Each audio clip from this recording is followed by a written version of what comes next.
Unit 5, we're going to learn a little bit about the Civil War in the United States, which occurred between the years of 1861 and 1865. So as you take a look, please annotate on some of these notes over here on your packet, and that'll help you make sense of some of this information.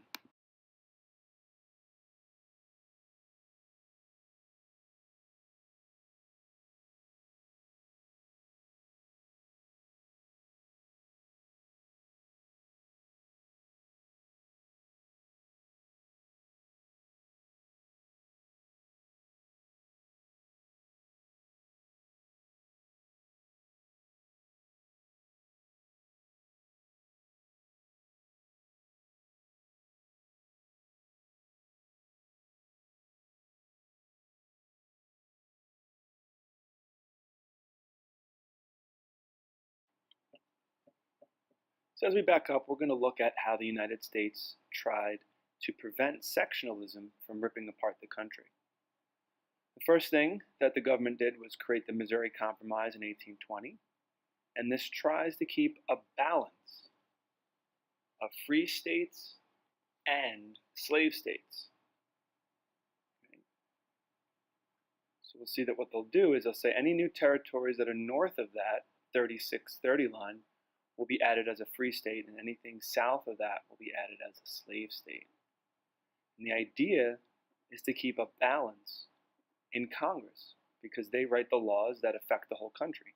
So if there's too many slave states, they may make laws that expand slavery and upset the North. If there's too many free states, they may try to ban slavery and upset the South. So the goal was a balance with the Missouri Compromise.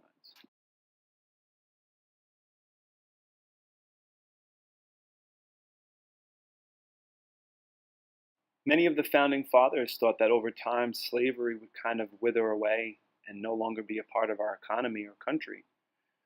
But in the late 1700s, the invention of the cotton gin increased the productive capacity or production of cotton. And because of that, cotton became more profitable, and therefore slavery became more profitable. So as time went on, as cotton production rose, so too did slavery.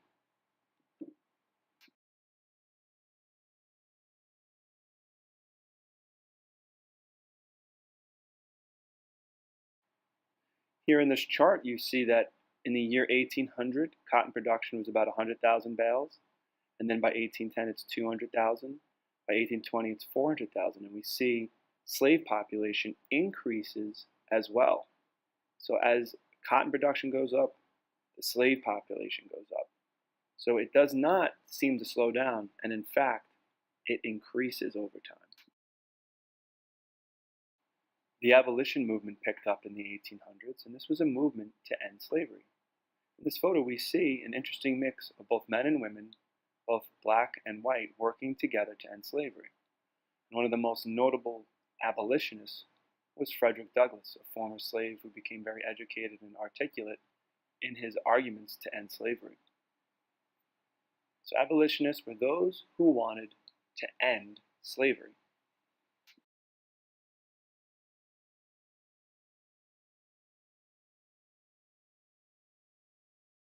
Women were fighting to end slavery. They also began to fight for their own rights and equality.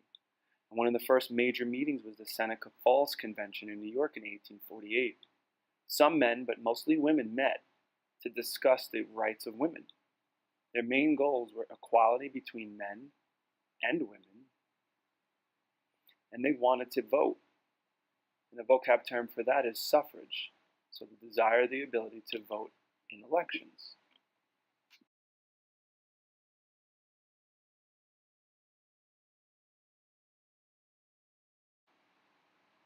As time went on and the United States expanded after the Mexican-American War, there was the Compromise of 1850. One of the first things the government did was create something called the Fugitive Slave Act, which was slaves that ran away must be returned. And this was to make sure the South was happy in this deal. In return, Northern congressmen wanted California to become a free state, which it did. Now there was a lot of territory in the Midwest, and something called popular sovereignty took hold in this area. which said that people who settled there would be able to vote whether they wanted slavery or not.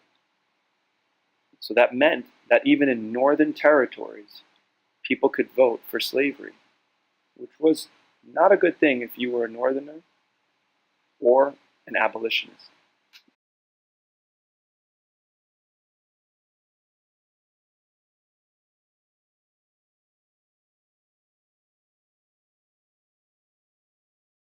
One of the most famous in the North, or infamous in the South, abolitionist was John Brown. So as a radical abolitionist, he wanted to end slavery, and he thought that he would be able to motivate slaves to rebel. To start this rebellion, he and his sons, who had been part of other skirmishes with slave supporters, led a raid on Harper's Ferry. This was in Virginia, and this was a federal arsenal that had a lot of weapons. So the idea was that he was going to go to Virginia and start a slave rebellion by getting these weapons. But for many reasons, it failed, and John Brown and his sons were hanged. This became a rally cry for Southerners to support the idea of breaking away from the Union, because they felt that the North was not going to stop trying to end slavery. One of the major legal struggles at the time with regard to slavery was the Dred Scott decision. Dred Scott was a slave whose owner took him to a free state and then back to a slave state. And he sued for his freedom, saying that he was in a free state and should be free. But the Supreme Court disagreed, and they said slaves are property, and therefore, since slaves are property, they can't sue in court. So they kicked his case out. This led to an increase in sectionalism. The next major federal law to deal with slavery was the Kansas-Nebraska Act. And these were territories that were eventually going to apply for statehood. And what it did is it repealed or took away the Missouri Compromise. Therefore, settlers in these territories could vote whether or not they wanted slavery. And this was called popular sovereignty. Many Northerners were upset because they felt that now slavery could exist in the North, which would limit their ability to move and get jobs.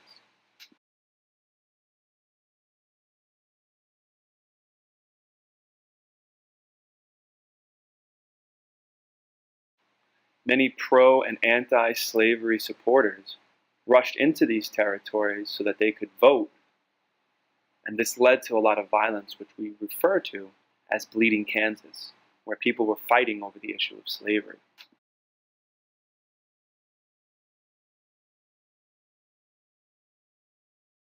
In the election of 1860, President Abraham Lincoln won, and many Southerners felt that Abraham Lincoln would move to abolish slavery. While Lincoln never formally said he would abolish slavery, it did not matter. All of the events that we discussed led to the South seceding or breaking away. During this time, the states in the North that did not break away from the Union and remained loyal to the Constitution were referred to as the Union Army in government. The South called itself the Confederacy.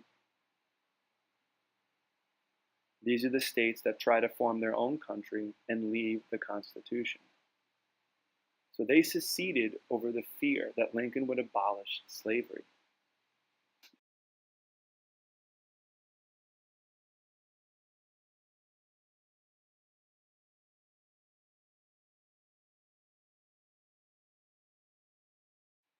While we know that the outcome was that the North or the Union won the war, at first it was not clear that that would happen. The North did have more supplies, better infrastructure such as railroads, and more people to draw upon for soldiers. The South had a little bit more experience with war and had better equipped generals, so their leadership was a bit better at first. Over time, however, the North would win through different strategies. One of the controversies of the war, particularly in the North, was the draft lottery, sometimes called conscription, where men of a certain age were forced to fight in the war. only those who were wealthy enough to pay $300, which was a lot of money at the time, could get out of war. Therefore, there were many draft riots and anger, some over the issue of race. Many poor whites did not want to fight a war that was seen to liberate blacks, and others did not want to die for a rich man's war. So while the war was mostly fought over the issue of slavery, some of the outcomes are pretty important to note. First of all, slavery was abolished. It was over. It was no longer legal. And now you had over 4 million people who had to be reintegrated with their families, as well as be trained on how to have jobs and deal with a lot of other issues of being a citizen. Over 600,000 Americans died as a result of this war, the largest casualties of Americans in any war. The Northern economy actually got a boost from this. And while the war was over, there was a period that we'll learn about called Reconstruction, which means to rebuild, and the South had to be rebuilt, and former slaves had to be included into the nation.